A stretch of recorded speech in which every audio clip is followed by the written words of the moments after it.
all true?" There was no doubting their veracity. The look on Miss Goldring's face spoke for her. Mr. Fescue had his facts right.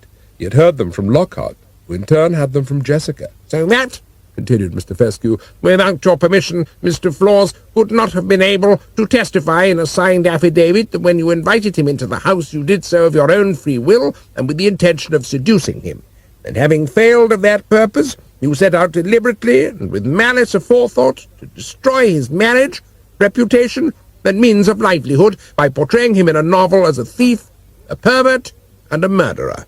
Is that not also true?" "No!" shrieked Miss Goldring. "No, it isn't. I never invited him in. Never." "I have no more questions of the witness," said Mr. Fescue, and sat down. In his summing up, Mr. Justice Plummery maintained that ferocious impartiality for which he was famous. Miss Goldring's evidence and behaviour in and out of the witness box had left no doubt in his mind that she was a liar, a prostitute in both the literary and sexual meanings of the word, and that she had maliciously set out to do what Mr. Fescue had maintained. The jury retired for 2 minutes and found the libel proved. It was left to the judge to estimate the damages, both personal and financial, to the plaintiff as being of the order of £1,000,000 sterling. That afternoon there was jubilation in the offices of Mr. Gibbling and Mr. Gibbling, and at number 12, Sandycut Crescent. "Beastly woman," said Jessica. "To think I used to love her books, and they were all lies." Lockhart nodded. "And now we can start to sell the houses too," he said. "After so much unfortunate publicity, we can't possibly stay in this neighbourhood." As the winter months rolled by, the money rolled in. Messrs. Shortstead's insurance company paid £1,000,000 into Lockhart's bank account in the city, and money rolled into Jessica's account at East Pursley. And the for sale notices came down and new occupiers moved in. Lockhart had timed his campaign of eviction with financial precision. Property values were up. Not one of the houses went for less than £50,000. By Christmas, Jessica's account stood at £478,000, and her standing with the bank manager even higher. He offered her financial advice and suggested she should invest the money. Lockhart told her not to do anything so foolish. He had plans for that money, and they had nothing to do with stocks and shares, and even less to do with capital gains tax, which the bank manager was at pains to point out she would inevitably have to pay. Lockhart smiled confidently and went about footling in the workshop in the garden. It helped to pass the time while the houses were sold, and besides, ever since his success as a radio mechanic in the Wilsons' attic, he had become quite an expert, and had bought all the necessary ingredients for a hi-fi system, which he then constructed. In fact, he went in for gadgetry with all his grandfather's enthusiasm for breeding hounds, and in no time at all, number 12 was wired for sound so that Lockhart, moving from room to room, could, by the mere manipulation of a pocket tuner, switch one loudspeaker off and another one on, and generally accompany himself musically wherever he went. And in just the same way he could play his tapes all day, he could record as long and in whatever room he happened to be. Every so often he would find himself breaking out into song. Strange songs, blood and battle, and feuds over cattle, which were surprising to him as they were out of place in Sandycut Crescent, and seemed to spring spontaneously from some inner source beyond his comprehension. Lockhart's mind dwelt less on these subtleties than on the practical problems facing him, and the words and the wild music came out only occasionally, and he was not feeling himself. And here, it has to be admitted, he was increasingly feeling himself in ways which his grandfather, a devotee of that Fowler whose great work, Usage and Self-Abusage, was the old man's guide in matters of masturbation, would have deplored. The strain of not imposing himself upon his angelic Jessica had begun to tell, and sexual fantasies began to fester in his mind as he tinkered in his workshop with a soldering iron. There were moments when he considered assuaging his desire in Jessica, but Lockhart thrust the idea from him, and used the sheepskin buffer on the electric drill instead. It was not a satisfactory remedy, but it sufficed for the present. One day, when he was master of Flawse Hall and owner of 5,000 acres, he would raise a family. Not till then. In the meantime, he and Jessica would live chaste lives and resort to the electric drill and manual methods. Lockhart's reasoning was primitive, but it stemmed from the feeling that he had yet to master his fate, and until that moment came, he was impure. Came sooner than he expected. In late December the phone rang. It was Mr. Bulstrode, calling from Hexham. "Ah, boy," he said in sombre tones, "I have bad news. Your grandfather is dangerously ill. Dr. McGrew sees little hope of his recovering. I think you should come at once." Lockhart, with death in his heart for old Mrs. Flawse, drove north, leaving Jessica in tears. "Is there nothing I can do to help?" she asked, but Lockhart shook his head. If his grandfather was dying thanks to anything old Mrs. Flawse had done, he did not want the presence of her daughter to hinder his plans for the old witch. But when he drove over the track to the gated bridge below the hall, it was to learn from Mr. Dodd that the man had fallen, if not of his own volition, at least unassisted by his wife, who had been in the kitchen garden at the time. Mr. Dodd could vouch for that. "No banana skins," said Lockhart. "None," said Mr. Dodd. "He slept in his study and hit his head on the coal scuttle. I heard him fall and carried him upstairs." Lockhart went up the stairs, and brushing Mrs. Flawse's lamentations aside with a "Hush, woman," went into his grandfather's bedroom. The old man was lying in bed. Beside him sat Dr. McGrew, feeling Mr. Flawse's pulse. "He could go at any moment," said the doctor, "and then again he may linger for months." "It is a hope much to be desired," said Mr. Dodd, looking significantly at Lockhart. "He canna die before the father's found." Lockhart nodded. The same thought was in his mind, and that night, after Dr. McGrew had left, Lockhart and Mr. Dodd sat in the kitchen and conferred. "The first thing to see to is that woman doesn't go near him," said Mr. Dodd. "She'll stifle a man with a pillow had she but half the chance." "Go and lock her door," said Lockhart. "We'll feed her through the keyhole. Now then, he mustn't die." A bellow of oaths from upstairs indicated Mr. Flawse was living up to his hopes. "He does that every now and then. Shouts and abominates the likes of all around." "Does he indeed?" said Lockhart. "You put me in mind of an idea." And the next morning he was up and away, over the broken road and down through Hexham to Newcastle. He spent the day in the radio and hi-fi shops and returned with a carload of equipment. Lockhart unpacked a tape recorder, and presently he was sitting by the old man's bed while his grandfather shouted abominations into the microphone. "You damned skulking swine of a black-hearted Scot!" he yelled, as Lockhart fixed the throat mic round his neck. "I'll have no more of your probing and pestering, and take that satanic stethoscope away from my chest, you bloody leech! It's not my heart that's got awry, but my head!" And all night he blathered on against the infernal world and its iniquities, while Lockhart and Mr. Dodd took turns to switch the tape recorder on and off. That night the snow set in, and the road across Flawse Fell became impassable. Mr. Dodd heaped coals on the fire in the bedroom, and Mr. Flawse mistook them for the flames of hell. His language became accordingly more violent. Whatever else, he was not going gently into that dark underworld in which he had professed such unbelief. "I see you, you devil!" he shouted. "By Lucifer, I'll have you by the tail! Get ye going!" And ever and anon he rambled. "It's hunting weather, ma'am, good duty," he said quite cheerfully. "The hounds'll hae the scent, no doubt. Would that I were young again and could ride to pack." Between these outbursts he slept and slowly slipped away. Lockhart and Mr. Dodd sat in front of the kitchen fire and laid their plans for his imminent end. Lockhart had been particularly impressed by the old man's repeated wish not to be buried. Mr. Dodd, on the other hand, pointed out that he didn't want to be cremated either, if his attitude to the fire in the bedroom was anything to go by. "It's either one or t'other," he said one night. "He'd keep while the cold lasts, but I doubt he'd be pleasant company come the summer." It was Lockhart who found the solution one evening, as he stood in the peel tower and stared at the dusty flags and the ancient weapons and heads that hung on the wall. And when, in the cold hour before dawn, old Mr. Flawse, muttering a last imprecation on the world, passed from it, Lockhart was ready. "Keep the tape recorders going today," he told Mr. Dodd, "and let no one see him." Lockhart switched the tape from record to play, and from beyond the shadow of death, old Mr. Flawse's voice echoed through the house. And having shown Mr. Dodd how to change the cassettes to avoid too much repetition, he left the house and headed across the fell. That night, Mr. Taglioni, taxidermist and specialist in permanent preservation of 5 Brunston Road, was interrupted in his work on a Mrs. Pritchard's late poodle Oliver, and called to the front door. In the darkness outside stood a tall figure whose face was largely obscured by a scarf and a peaked hat. "Yes," said Mr. Taglioni. "Can I help you?" "Perhaps," said the figure. "Do you live alone?" Mr. Taglioni nodded a trifle nervously. It was one of the disadvantages of his occupation that few women seemed disposed to share a house with a man whose livelihood consisted of stuffing other things, and those dead.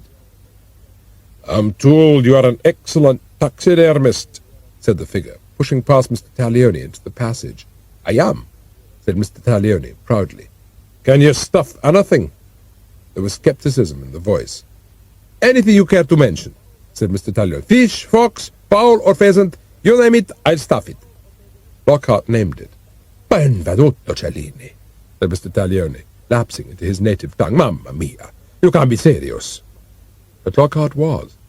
Producing an enormous revolver from his raincoat pocket, he pointed it at Mr. Taglioni. "But it's not legal. It's unheard of. It's—" The revolver poked in his belly. "I'll give you 10 minutes to collect your tools and anything else you need, and then we'll go." 10 minutes later, a blindfolded and partially demented taxidermist was bundled into the back seat of the car and driven north. 4 o'clock in the morning, they entered the hall, and Lockhart unlocked the door to the wine cellar. The body of the late Mr. Flawse was lying on the table. "Never in my life have I been called upon to stuff a person," Taglioni muttered, rummaging in his bag. "Why you asking in Balmer?" "Because I want the joints to move." "Legs and arms and neck? Maybe my hips is impossible. Either standing or sitting. It must be one or the other." "Sitting," said Lockhart. "No work." And so, while his widow lay sleeping upstairs, unaware of her recent but long-awaited bereavement, the grisly task of stuffing Mr. Flawse began in the cellar. The business of carrying buckets upstairs and disposing of their ghastly contents in the cucumber frames, where they couldn't be seen because of the snow on the glass above, was not one to be relished. "They may do the cucumbers a world of good," muttered Dodd on his 5th trip, "but I'm damned if they do me. I won't be able to touch cucumbers again without thinking of the poor old devil." When she did wake, the old man could be heard shouting from his bedroom, and in the cellar Mr. Taglioni listened and felt terrible. Mr. Dodd didn't feel much better. He went down to the cellar and complained to Lockhart.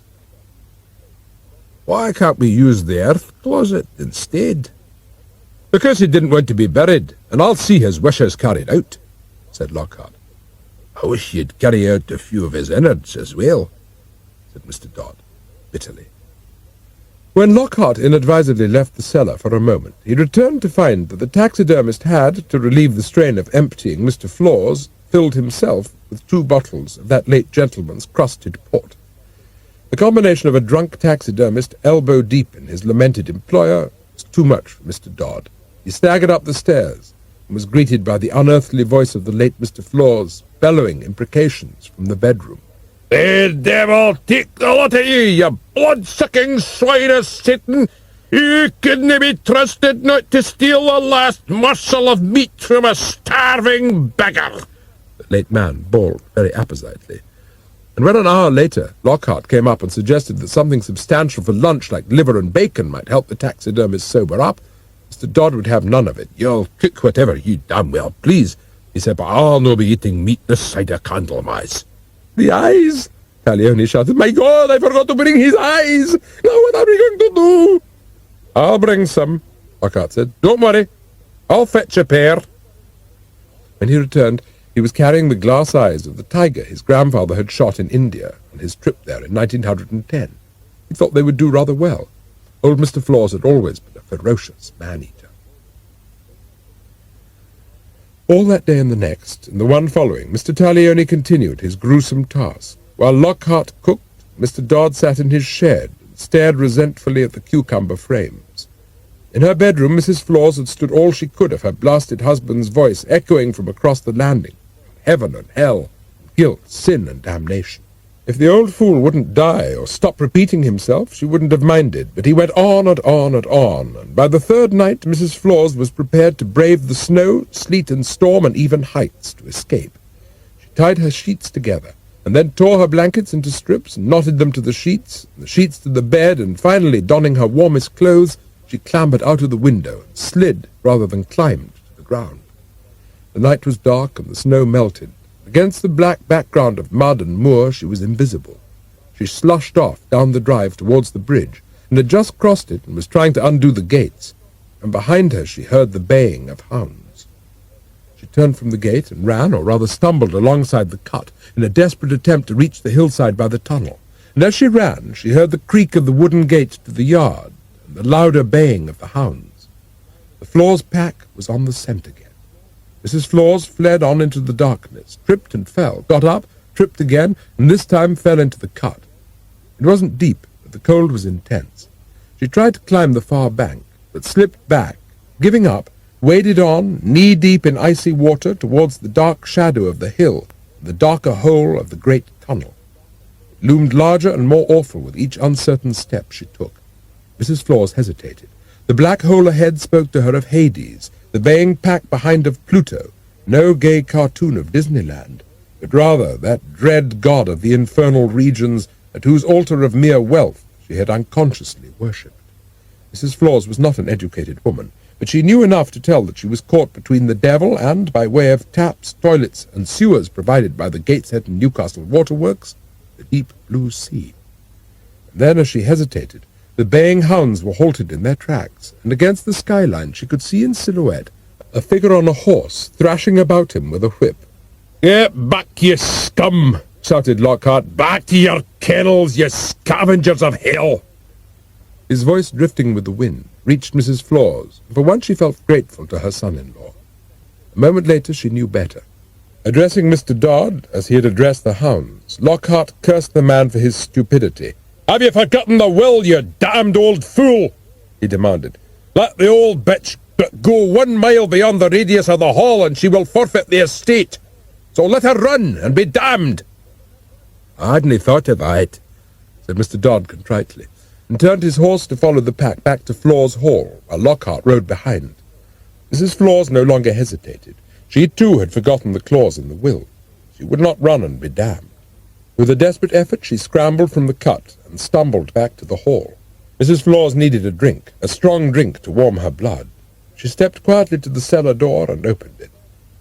A moment later her screams echoed and re-echoed through the house. There before her very eyes, naked and with an enormous scar from groin to gullet, sat old Mr. Flawse on a bare wood table, stained with blood, and his eyes were the eyes of a tiger. Behind him stood Mr. Taglioni, with a piece of cotton waste which he appeared to be stuffing into her husband's skull. While he worked, he hummed a tune from the Barber of Seville. Mrs. Flawse took one look, and having screamed, passed out. It was Lockhart who carried her, gibbering, dementedly, back to her room, and dropped her on the bed. Then he hauled up the sheets and blankets, and knotted her to the bedstead. Down in the cellar, Mr. Taglioni gibbered. Mrs. Flawse's eruption and hysteria in the cellar had completed his demoralization. It had been bad enough to stuff a dead man, but to have his work interrupted in the middle of the night by a wailing widow had been too much for him. "Take me home," he pleaded with Lockhart. "Take me home." "Not before you've finished," said Lockhart, implacable. "He's got to speak and wave his hands." Mr. Taglioni looked up at the masked face. "Taxidermy's one thing, marionettes another," he said. "You want him stuffed, you got him stuffed. Now you say I gotta make him speak. What you want? Miracles? You better ask God for those." "I'm not asking anyone. I'm telling," said Lockhart, and produced the small loudspeaker. "You put that where his larynx is." "Was," said Mr. Taglioni. "I no leave nothing inside." "Was, then," continued Lockhart. "And then I want this receiver put in his head." He showed Mr. Taglioni the miniature receiver. "And while you're about it, I want his jaw to move. I've an electric motor here. Look, I'll show you." For the rest of the morning, the late Mr. Flawse was wired for sound. By the time they had finished, it was possible to hear his heart beat when a switch was pulled. Even his eyes, now those of the tiger, swiveled in his head at the touch of a button on the remote control. About the only thing he couldn't do was walk or lie down flat. But the rest, he looked rather healthier than he had done of late, and certainly sounded as articulate. "Right," said Lockhart, when they had tested him out. "Now you can drink your fill." "I'll need your help, Dodd, to get the old man to bed," he said. "He's stiff in the hip joints and needs levering round corners." Mr. Dodd demurred. but eventually between them they got Mr. Flawse, clad in his red flannel nightgown, into bed, where he sat up bellowing, calling on the Almighty to save his soul. "You got to admit it's very realistic," said Lockhart. "It's just a pity we didn't think of taping his utterances earlier." "It's more a pity we ever thought of taping them at all," said Mr. Dodd drunkenly, "and I wish his jaw wouldn't go up and down like that. It puts me in mind of a goldfish with asthma." "But the eyes are about right," said Lockhart. "I got them from the tiger." "You don't have to tell me," said Mr. Dodd, surprisingly broken to Blake. "Tiger, tiger, burning bright down the forests of the night, what demented hand and eye framed thy awful circuitry?" "I'm fixing him a wheelchair," said Lockhart proudly, "so that he can move about the house on his own, and I'll direct it by remote control. That way no one will suspect he isn't still alive." End of Side 3. Side 4. Down in the cellar, Mr. Taglioni was drinking himself insensible on crusted port. He sat surrounded by empty bottles, proclaiming in garbled tones that he was the finest stuffer in the world. Mr. Taglioni's repeated boast that he was the world's finest stuffer, and the ambiguity of that remark, gave Lockhart pause for thought. But the screams of Mrs. Flawse, rising to a crescendo that drowned even old Mr. Flawse's family history, and Mr. Taglioni's garbled utterances, decided Lockhart to go to her relief. By the time he unlocked the bedroom door, she was screaming that if she didn't have a pee soon, it was less a question of anyone else dying than of her bursting. Lockhart untied her, and she wobbled to the earth closet. When she returned to the kitchen, Lockhart had made up his mind. "I have found my father," he announced. Mrs. Flawse stared at him with loathing. "You're a liar," she said, "a liar and a murderer. I saw what you had done to your grandfather." Between them, Lockhart and Mr. Dodd dragged Mrs. Flawse up to her room and tied her again to the bed. This time they gagged her. "I told you the old witch knew too much," said Mr. Dodd, "and since she's lived for money, she'll not die without it. Threaten her how you may." "Then we must forestall her," said Lockhart, and went down to the cellar. Mr. Taglioni, on his fifth bottle, regarded him hazily through bloodshot eyes. "Daddy," said Lockhart, and put his arm round Mr. Taglioni's shoulder affectionately. "My own dear Daddy." "Daddy? Who's fucking Daddy?" said Mr. Taglioni, too drunk to appreciate the new role he was being cast in. Lockhart helped him to his feet and up the stairs. "I know your fucking daddy," he said. "I don't know what you're talking about." Lockhart got up and went to his grandfather's study and unlocked the safe. When he returned, he was carrying a wash-leather bag. He beckoned to Mr. Taglioni to come to the table, and then emptied the bag's contents out in front of him. 1,000 gold sovereigns littered the scrubbed pine table. Mr. Taglioni goggled at them. "For me? You pay me in gold for staffing a man?" But Lockhart shook his head. "No, Daddy. For something else. For being my father," said Lockhart. Mr. Taglioni's eyes swiveled on his head almost as incredulously as the tiger's did at the old man. "Your father?" he gasped. "You want me to be your father? For why should I be your father? You must have one already. So even a bastard must have a father. Your mother was a virgin?" "You leave my mother out of this," said Lockhart. Mr. Dodd shoved a poker into the glowing fire of the range.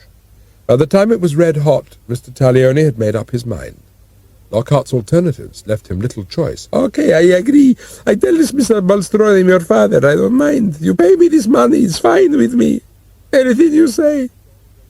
That night Mr. Dodd drove to Hexham to inform Mr. Bulstrode that he and Dr. McGrew were required next day at the Hall to certify the sworn statement of Lockhart's father that he was indeed responsible for Miss Flawse's pregnancy. Lockhart and Mr. Taglioni sat on in the kitchen while the Italian learnt his lines. Upstairs, Mrs. Flawse struggled with her own. She had made up her mind that nothing, not even the prospect of a fortune, was going to keep her lying there in wait for a similar end to that of her husband. Unable to express herself vocally because of the gag, she concentrated on the ropes that tied her to the iron bedstead.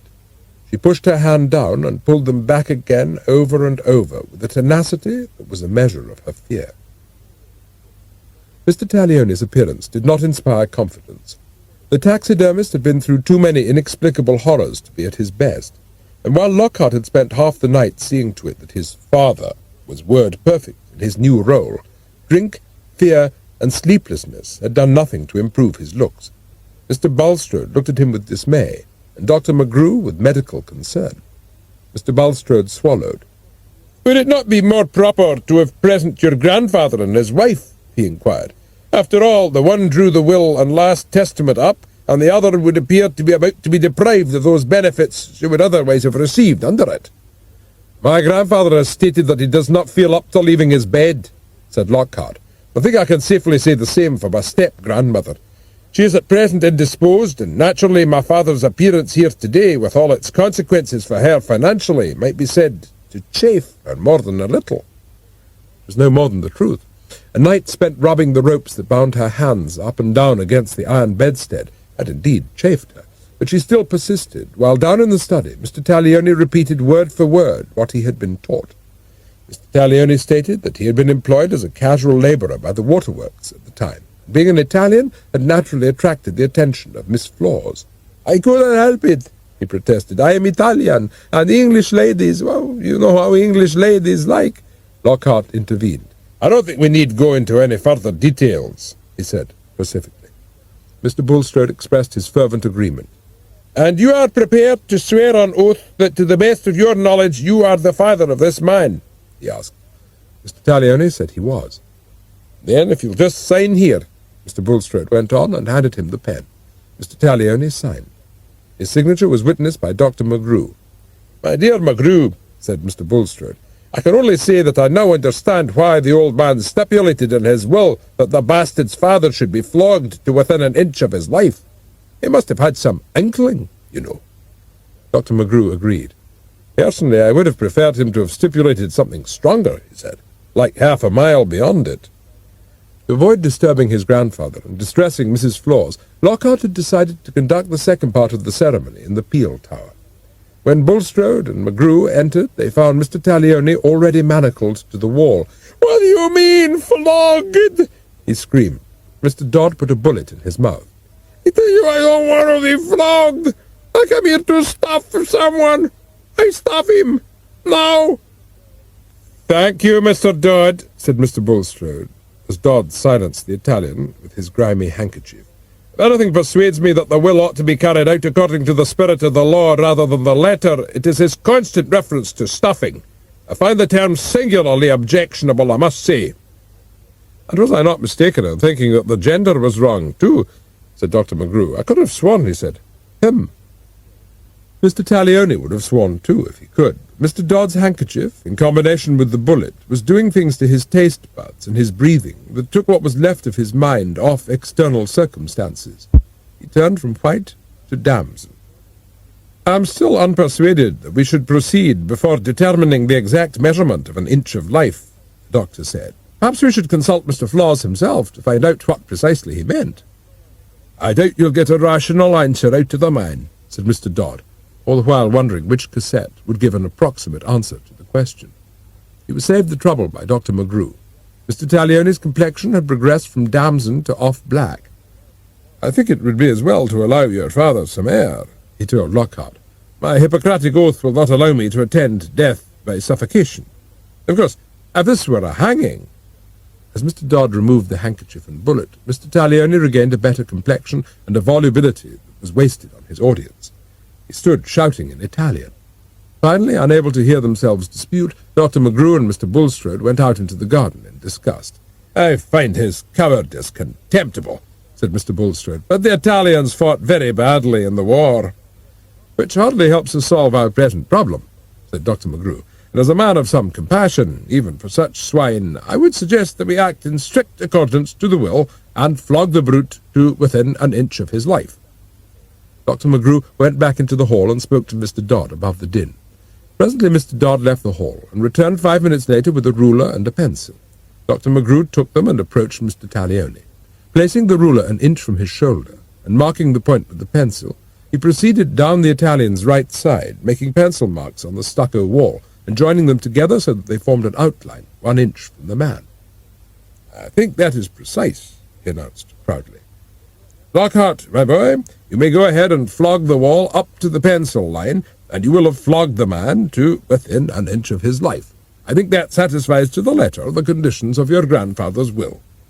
But as Lockhart advanced with the whip, Mr. Taglioni fulfilled the old man's last testament to the spirit. He slumped down the wall and was silent. Lockhart looked at him in annoyance. "Why's he gone that funny colour?" he asked. Dr. McGrew opened his bag and took out his stethoscope. A minute later he shook his head and pronounced Mr. Taglioni dead. "That's torn it," said Mr. Bulstrode. "Now what the hell do we do?" But the question was to remain unanswered for the time being. From within the house there came a series of terrible shrieks. Mrs. Flawse had freed herself and had evidently discovered the full extent of her late husband's dismemberment. As they entered the hall, they saw Mrs. Flawse standing at the top of the stairs. "The woman's insane," said Dr. McGrew, unnecessarily, as Lockhart headed for the back stairs. Mrs. Flawse was bawling about the old man being dead and not lying down. "Go and see for yourselves," she cried, and scuttled into her room. Dr. McGrew and Mr. Bulstrode went cautiously up the stairs. "Not to mention the swine's death," said Dr. McGrew, "I suppose we had better pay our compliments to Edwin." They turned towards old Mr. Flawse's bedroom, while at the foot of the stairs Mr. Dodd tried to dissuade them. "He is not seeing anyone," he shouted. But the truth of this remark escaped them. By the time Lockhart, coming stealthily up the back stairs to avoid being kicked in the groin by his demented mother-in-law, arrived, the landing was empty. Dr. McGrew had taken his stethoscope out and was applying it to Mr. Flawse's chest. It was not the wisest of moves. Mr. Flawse's subsequent ones were appalling to behold. Either the doctor's bedside manner or Mr. Bulstrode's accidental treading on the remote control activated the mechanism for the old man's partial animation. His arms waved wildly, the tiger's eyes rolled in his head, his mouth opened and shut, and his legs convulsed. Only the sound was off.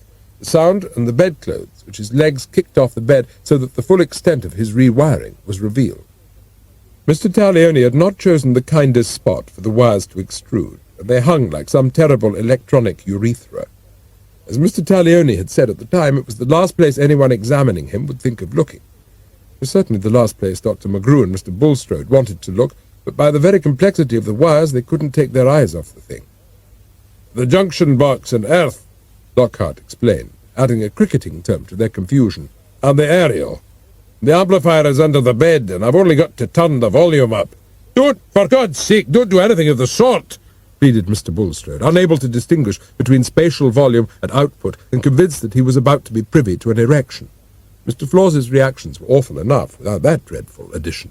"I've got him on 10 watts per channel," Lockhart went on, but Dr. McGrew interrupted. "As a medical man, I have never been in favour of euthanasia," he gasped, "but there's such a thing as sustaining life beyond the bounds of human reason, and to wire a man's... Dear God!" Ignoring Mr. Bulstrode's plea, Lockhart had turned the volume up. Besides twitching and jerking, the old man now gave voice. "'Twas ever thus with us," he bellowed, a statement Dr. McGrew felt certain must be untrue. "Flaw's blood runs in our veins and carries with it the bacteria of our ancestral sins. Aye, sins and sanctity so intertwined, there's many a Flaw's gone to the block a martyr to his forebears' loves and lusts. Would that it were not so, this determinism of inheritance, but I have known myself too well to doubt the urgency of my inveterate desires." Lockhart switched the old man off, and Dr. McGrew and Mr. Bulstrode breathed a sigh of terrible relief. It was short-lived. Lockhart had more in store for them. "I had him stuffed," he said proudly, "and you, Doctor, proclaimed him healthy when he was already dead. As Dodd's my witness, so you did." Mr. Dodd nodded. "I heard the doctor so proclaim," he said. Lockhart turned to Mr. Bulstrode. "And you were instrumental in the killing of my father," he said. "The sin of patricide." "I did nothing of the sort," said the solicitor. "I refuse." "Did you or did you not draw up my grandfather's will?" he asked. Mr. Bulstrode said nothing. "Aye, you did. And thus we three all stand convicted of complicity in murder. I would have you consider the consequences carefully." Already it seemed to Dr. McGrew and Mr. Bulstrode that in Lockhart's voice they heard the unmistakable tone of the old man sitting stuffed beside them, the same unshakable arrogance, and that dread logic neither port nor learned disputation, nor, now it seemed, even death, could totally dispel. They followed his instructions to the letter and considered the consequences very well indeed. "I must confess to finding myself perplexed," said Mr. Bulstrode, finally. "As your grandfather's oldest friend, I feel bound to act to his best advantage, and in a way he would have liked." "I doubt very much he would have liked being stuffed," said Dr. McGrew. "I know I wouldn't. But on the other hand, as an officer of the law and a commissioner of oaths, I have my duty to perform. My friendship contradicts my duty. Now, if it were possible to say that Mr. Taglioni died a natural death—" He looked expectantly at Dr. McGrew. "I can't believe a coroner would find the circumstances propitious to such a verdict. A man chained by his wrists to a wall may die a natural death, but he chose an unnatural position to do it in." There was a gloomy silence. Finally, Mr. Dodd spoke. "We could add him to the contents of the cucumber frames," he said. "The contents of the cucumber frames?" said Dr. McGrew and Mr. Bulstrode simultaneously, but Lockhart ignored their curiosity. "My grandfather expressed a wish not to be buried," he said, "and I intend to see his wishes carried out." The two old men looked unwillingly at their dead friend. "I cannot see him sitting to anyone's advantage in a glass case," said Dr. McGrew, "and it would be a mistake to suppose we can maintain the fiction of his life perpetually. I gather that his widow knows." Mr. Dodd agreed with him. "On the other hand," said Lockhart, "we can always bury Mr. Taglioni in his place." Mr. Bulstrode and Dr. McGrew were of the same opinion. "Then Mr. Dodd will find grandfather a suitable sitting place," said Lockhart, "and Mr. Taglioni will have the honour of joining the Flawse ancestors at Black Puckrington. Dr. McGrew, I trust you have no objection to making out a death certificate of natural death for my grandfather." Dr. McGrew looked doubtfully at his stuffed patient. "Let us just say that I won't let appearances to the contrary influence my judgment," he said. "I suppose I could always put it that he shuffled off this mortal coil. 1,000 natural shocks that flesh is heir to would certainly seem to fit the case," said Mr. Bulstrode. And so it was agreed. 3 days later, Lockhart caught the train from Newcastle, and by evening was back in Sandicote Crescent. There, everything had changed. The houses had all been sold, even Mr. O'Brien's, and the Crescent was once more its quiet, undisturbed, suburban self. In Jessica's bank account, £695,000 nestled to her credit, the manager's effusiveness, and the great expectations of the chief collector of taxes, who could hardly wait to apply the regulations governing capital gains. Lockhart's £1 million in damages from Miss Goldring and her erstwhile publishers were lodged in a bank in the city, acquiring interest, but otherwise untouchable by the tax authorities, whose mandate did not allow them to lay hands on wealth obtained by such socially productive methods as gambling, filling in football pool coupons correctly, playing the horses, or winning £50,000 by investing £1 in premium bonds. Even bingo prizes remained inviolate. So, for the time being, did Jessica's fortune, and Lockhart intended it to remain that way. "All you have to do," Lockhart told Jessica, "is to see the manager and tell him you're withdrawing the entire sum in used £1 notes. You understand?" Jessica said she did, went down to the bank with a large empty suitcase. It was still large and empty when she returned. "The manager won't let me," she said tearfully. "He said it was inadvisable, and anyway I have to give a week's notice before I can withdraw money in my deposit account." "Or did he?" said Lockhart. "In that case we will go down again this afternoon and give him a week's notice." The meeting in the bank manager's office did not go smoothly. The knowledge that so valued a customer intended to ignore his advice and withdraw such an enormous sum in such small denominations had rubbed away a great deal of his effusiveness. "In used £1 notes?" he said incredulously. "You surely can't mean that. The work involved—" "Will go some way to making good the profit you have received from my wife's deposit," said Lockhart. "You charge higher rates for overdrafts than you pay for deposits. And you also have to return the money to customers when they require it and in the legal tender they choose," contended Lockhart. "And my wife wants used £1 notes." "I can't imagine what for," said the manager. "I would have thought it the height of folly for you to leave this building with a suitcase of untraceable notes. You might be robbed in the street." "We might equally well be robbed in here," said Lockhart. "And to my way of thinking we have been by the discrepancy between your rates of interest. The value of that money has been depreciating thanks to inflation ever since you've had it. You won't deny that. Now," continued Lockhart, "we will abide by your undertaking not to withdraw the money without giving you a week's notice, provided you let us have the money in used pound notes. I hope that is clear." "Yes," said the manager, whom it wasn't, but who didn't like the look on Mr. Flawse's face. "If you will come in on Thursday, we'll be ready for you." Jessica and Lockhart went back to number 12 and spent the week packing. "I think it would be best to send the furniture up by British Rail," said Lockhart. "Why are you addressing that packing case to Mr. Jones in Edinburgh?" asked Jessica. "We don't know any Mr. Jones in Edinburgh." "My love," said Lockhart, "no more we do, and no more does British Rail. But I will be there at the station with a rented van to collect it, and I very much doubt if anyone will be able to trace us." "You mean we're going to hide?" said Jessica. "Not hide," said Lockhart, "but since I have been classified as statistically and bureaucratically non-existent, and thereby ineligible to those benefits the welfare state is said to provide, I have not the slightest intention of providing the state with any of those benefits we have been able to accrue. In short, not 1 penny in income tax, not 1 penny in capital gains tax, and not 1 penny in anything. I don't exist, and being non-existent, intend to reap my reward." And so by the following Thursday the contents of the house had been packed and dispatched to Edinburgh by British Rail to be collected there by Mr. Jones, and it only remained to go to the bank and fill the suitcase with the used £1 notes. Lockhart had already withdrawn his million in the same form from his bank in the city. At the same time, Mrs. Flawse was following a gold trail from the hall, and every few yards along the path she stopped to pick up another gold sovereign. Ahead of her Mr. Dodd walked steadily, and every so often dropped another from the late Mr. Taglione's reimbursement. By the time he had covered 1,000 yards, he had dropped 200 sovereigns on the path. After that, he lengthened the space to 20 yards. Still Mrs. Flawse, oblivious to all else, followed, muttering greedily to herself. By the 2,000-yard mark, Mr. Dodd had dropped 250, and Mrs. Flawse had picked up as many. At 3,000 yards, Mr. Dodd had still 700 sovereigns left in the wash-leather bag. He paused beneath a sign which said, "Danger! Ministry of Defence firing range. Entry strictly forbidden," and considered its message and the morality of his action. Then, observing the mist that drifted across the artillery range, and being a man of honour, decided that he must proceed.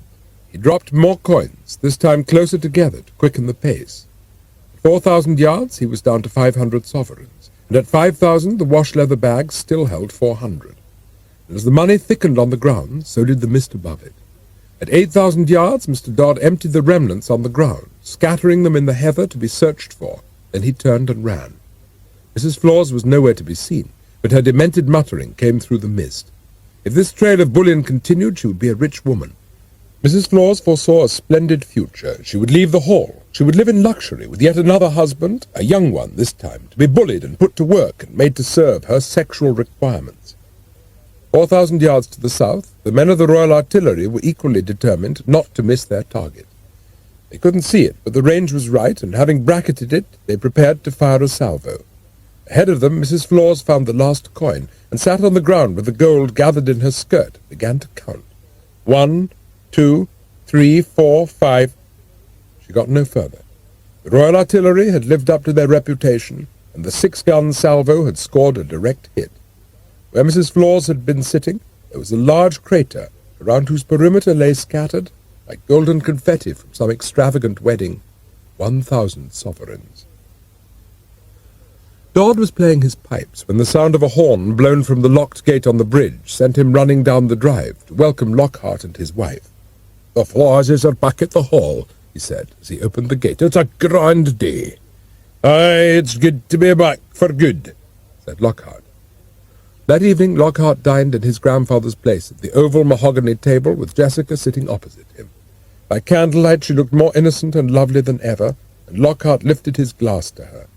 He had come into his gift, and the knowledge that he was now truly head of the Flawse family freed him from the imposed chasteness of the past. Later, while Mr. Dodd played a gay tune of his own composing to celebrate the occasion, Lockhart and Jessica lay not only in one another's arms, but something more.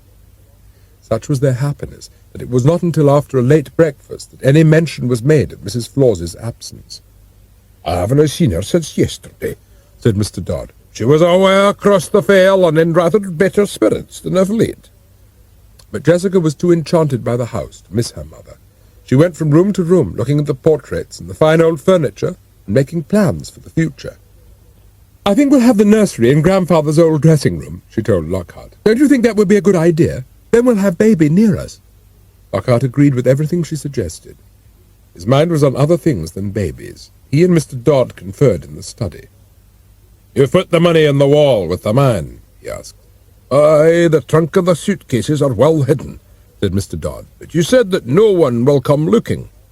"But I cannot be certain," said Lockhart, "and it's necessary to prepare for contingencies, and I do not intend to be dispossessed of my gains. If they cannot find the money, they can seize the house and everything in it. I have mind to prepare for that eventuality in advance. I'll have a word with Mr. Bulstrode first. He always dealt with my grandfather's tax problems. You'll go to the telephone in Puckeringtown and send for him." Next day, Mr. Bulstrode arrived to find Lockhart sitting at the desk in the study, and it seemed to the solicitor that a more than subtle change had come over the young man he had known as the bastard. "I would have you know, Bulstrode," said Lockhart, when they had exchanged preliminaries, "that I have no intention of paying death duties on the estate." Mr. Bulstrode cleared his throat. "I think we can find a way to avoid any large assessment," he said. "The estate is always run at a loss. Your grandfather tended to deal only in cash without receipt, and besides I have a certain influence with Wyman, Her Majesty's tax collector. You need have no fear he'll trouble you or much." "He'll not trouble me at all. 'Twill be t'other way round if he so much as sets foot on Flawse fell. You'll tell him that." Mr. Bulstrode foresaw dire days ahead. Finally, with a silent prayer that Mr. Wyman would listen to reason and not invite disaster, he left. But there were forces already at work to nullify the hope expressed in Mr. Bulstrode's prayer. Mr. Wyman was quite prepared to listen to reason next morning when the solicitor delivered his warning, but Her Majesty's collector of taxes for the Middle Marches was no longer in control of the situation. In London, the far more formidable figure in the person of Mr. Merkin, Senior Collector, Supertax Division, Sub-Department Evasion of. At the Inland Revenue Offices had been alerted to the possibility that Mr. and Mrs. Flawse, previously of number 12 Sandicote Crescent, now of no known address, had withdrawn £659,000 in used £1 notes with the intention of not paying capital gains tax. This had been brought to his notice by the bank manager of the East Pursley branch of Jessica's Bank, who happened to be a close friend of Mr. Merkin, and who had been piqued by her refusal to accept his advice. He had been more than piqued by Lockhart's attitude. In his opinion, something very fishy was going on. In the opinion of Mr. Merkin, it was more than fishy. It stank. Mr. Merkin arrived at Walk, and was directed via Black Pockrington to Flawse Hall. There he met his first obstacle in the shape of the locked gate on the bridge over the cut. Using the intercom which Lockhart had installed, he spoke to Mr. Dodd. Mr. Dodd was polite and said he would see if his master was at home. "There's a man from the Inland Revenue down at the bridge," he told Lockhart, who was sitting in the study. "He says he's the senior collector of taxes. You'll not be wanting to speak to him." But Lockhart did speak. He went to the intercom and asked Mr. Merkin by what right he was trespassing on private property. "By my right as senior collector of taxes," said Mr. Merkin, "and the question of private property does not arise. I am entitled to visit you to inquire into your financial affairs." As he spoke, Mr. Dodd left the house by way of the kitchen garden and crossed the fell to the dam. Mr. Merkin, by this time too irate to observe the landscape, continued his argument with Lockhart. "Will you or will you not come down and unlock this gate?" he demanded. "If you don't, I shall apply for a warrant. What is your answer?" "I shall be down in just a moment," said Lockhart. "I have an idea it's going to rain, and I'll need an umbrella." Mr. Merkin looked up into a cloudless sky. "What the hell do you mean you'll need an umbrella?" he shouted into the intercom. "There's not a sign of rain."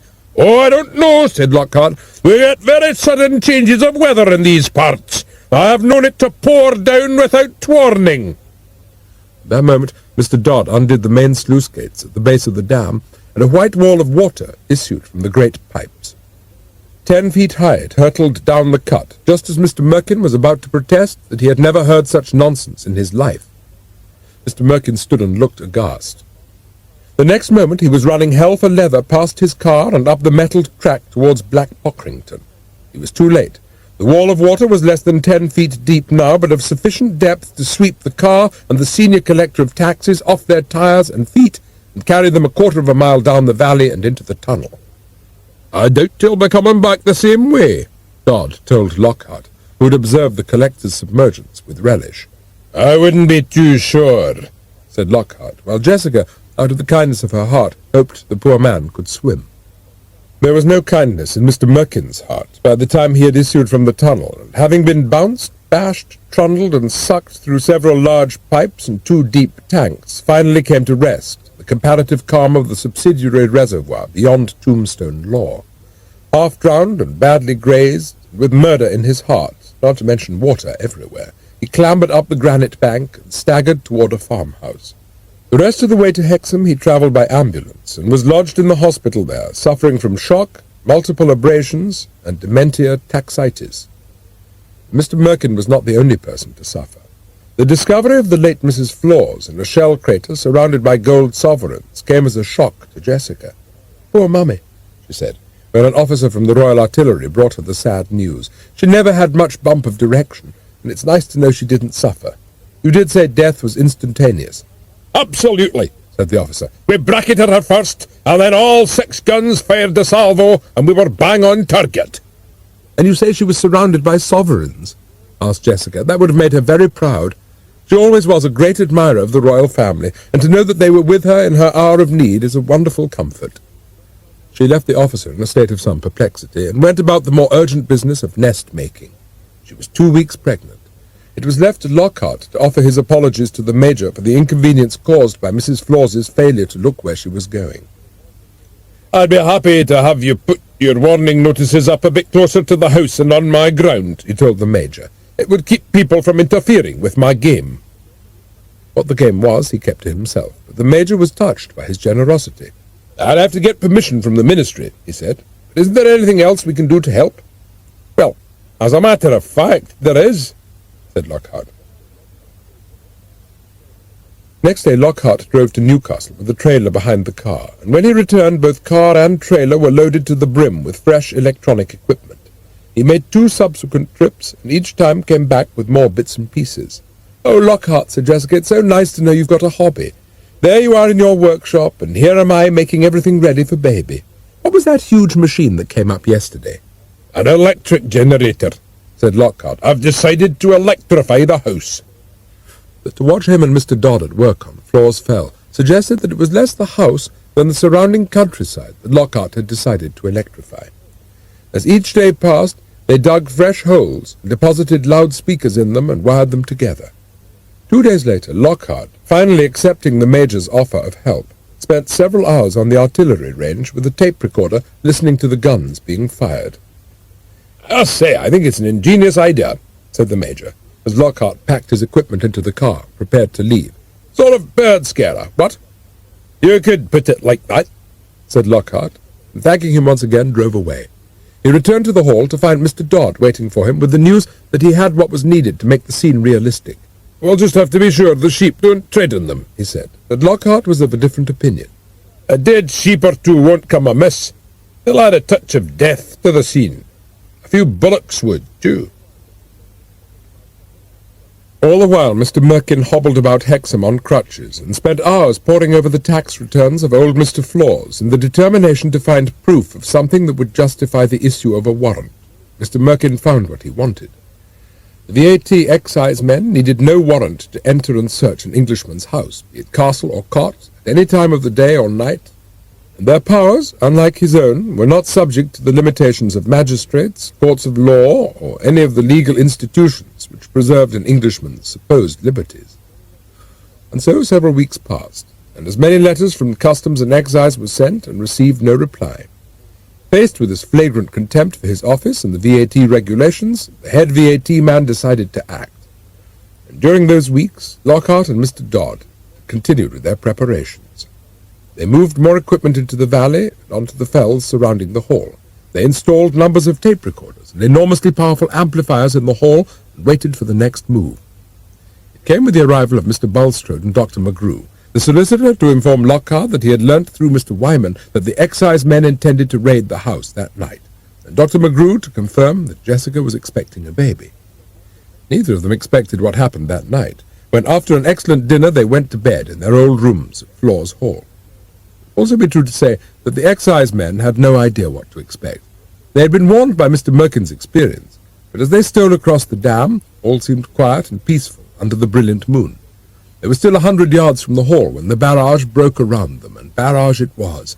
1,000 loudspeakers bombarded them acoustically with a roar of shells, rapid machine gun fire, screams of agony, bombs, fresh screams, larger shells, and a high-pitched whistle of such appalling frequency that several sheep went immediately insane.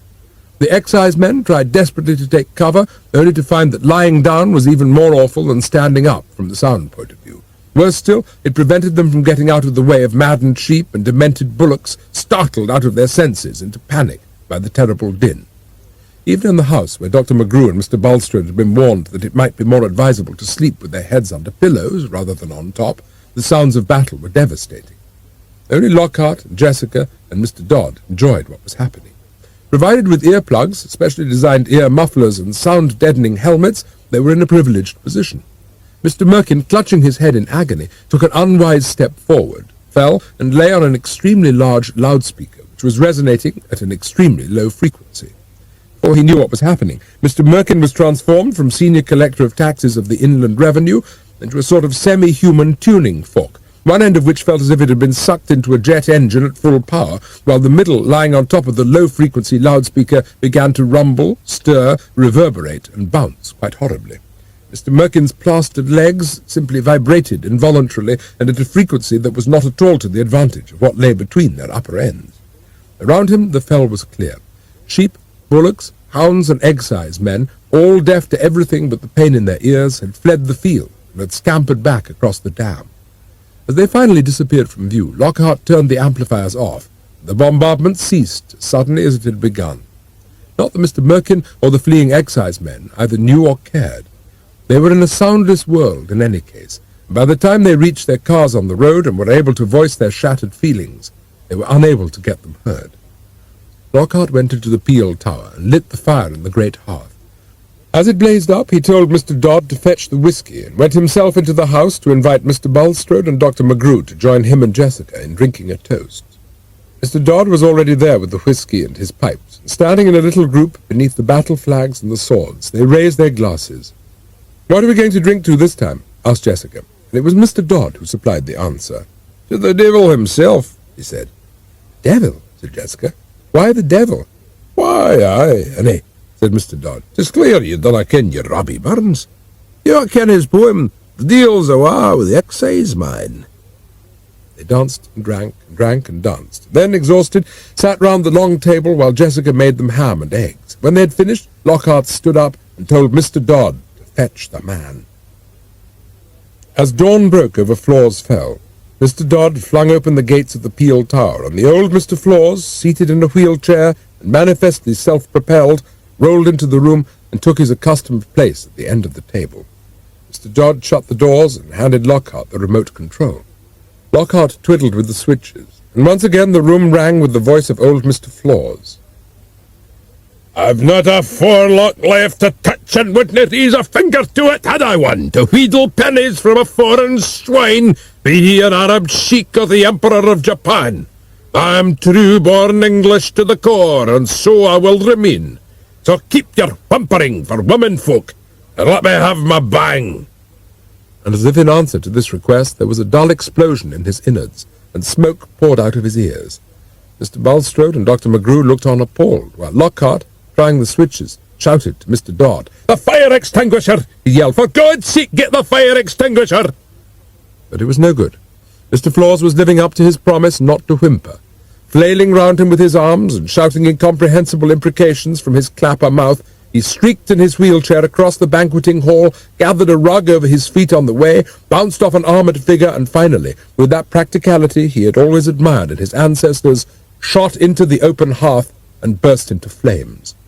By the time Mr. Dodd arrived with the fire extinguisher, he was beyond extinction, and had flared up the chimney in a shower of sparks and flames. "Almost a Viking's funeral," said Dr. McGrew, as the charred remains flaked to ashes and the last transistor melted.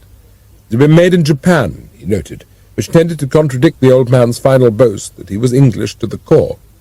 He was about to point out this interesting anatomical and philosophical observation to Mr. Bulstrode when he was interrupted by a cry from behind him. Lockhart was standing on the oak table among the guttering candles, and tears were running down his cheeks. The deil has pity in him yet, thought the doctor. Mr. Dodd, recognizing the symptoms, picked up his pipes and squeezed the bag under his arm as Lockhart began his dirge. The last of them all is gone for the hall, and the Flawse is fled for the fell. But those that are left can I recall the tales she used to tell. 'Twa deaths he died, 'twa lives he led, 'twa men he might have been. The ane spake words he had but read, the other he did na mean. And so he struggled his whole life through, and never in strife he ceased. And he allus sought what 'twas good and true, though his self to be half a beast. While Mr. Dodd squeezed on with his tune, Lockhart jumped down from the table and left the Peel Tower. Jessica was about to follow Lockhart out when Mr. Dodd stopped her. "I am be by his cell, honey," he said. "Begun to dree his weird a while." Senior Collector of Taxes, Supertax Division, Sub-Department, Evasion of, was in hospital outwardly unscathed, but suffering internally the simultaneous after-effects of extremely low-frequency waves. His condition baffled the doctors, who could make neither head nor tail of his symptoms. At one end he fluttered, at the other end he wowed. The combination was one they had never previously encountered, and it was only with the arrival of Dr. McGrew, who suggested plastering his plastered legs together to stop them oscillating, that Mr. Merkin could be kept in bed. Even so, he wowed, his most insistent wow being to have his Schedule D, a demand that led to some confusion with the vitamin. In the end, he was gagged, and his head encased in lead-filled ice bags to stop it vibrating. "He's clean off his rocker," said Dr. McGrew gratuitously, as the senior collector bounced on the bed. "The best and safest place for him would be a padded cell. Besides, it would keep the rumble down." Dr. McGrew signed a committal order to the local mental hospital on the perfectly sensible grounds that a man whose extremities were so clearly at odds with one another, and who seemed to have lost his memory, was suffering from incurably split personality. And so, with that anonymity that was entirely in keeping with his profession as a tax collector, Mr. Merkin, now a mere digit himself, was taken at public expense and registered under Schedule D in the most padded and soundless of cells. Meanwhile, the excise man and the head VAT man were too taken up with their own loss of hearing to consider with any enthusiasm a return visit to Flawse Hall. They spent their time writing notes to one another and to their solicitors concerning the actions for damages which they were bringing against the Ministry of Defence for failing to draw their attention to the fact that they were, on the night of the raid, entering an artillery range. The case was a prolonged one, made longer still by the Army's adamant denial that they fired at night, and by the need for all cross-examination of the excisemen to be done in longhand. Meanwhile, life at Flawse Hall resumed its quiet routine. There, too, things had changed. The cucumbers in the frames grew larger than Mr. Dodd had ever known them to, and Jessica expanded likewise. All summer long the bees in the straw hives buzzed over the heather, and young rabbits gambolled outside warrens. Even the foxes, sensing the changed atmosphere, returned, and for the first time in many a year curlews called over Flawse Fell. Life was returning, and Lockhart had given up his previous desire to shoot things. Jessica had broadened out to a homely woman with a sharp tongue in her head, and the Sandicott strain had reasserted itself. It was a practical strain that placed some value on comfort. The hall had been transformed. It once again became the centre of social life in the Middle Marches. Mr. Bulstrode and Dr. McGrew still came to dinner, but so did neighbours whom Jessica invited. And in late November, when the snow lay in thick drifts against the dry stone walls, she gave birth to a son. "We'll name him after his grandfather," said Lockhart, as Jessica nursed the baby. "We don't know who he is, darling," said Jessica. Lockhart said nothing. It was true that they still had no idea who his father was, and he had been thinking of his own grandfather when he spoke. "We'll leave the christening until the spring, when the roads are clear, and we can have everyone over for the ceremony." But for the time being, the newborn Flawse remained almost anonymous and as bureaucratically non-existent as his father, while Lockhart spent much of his time in Perkins' Lookout. The little folly, perched on the corner of the high wall, served as his study, where he could sit and look through its stained-glass window over the garden.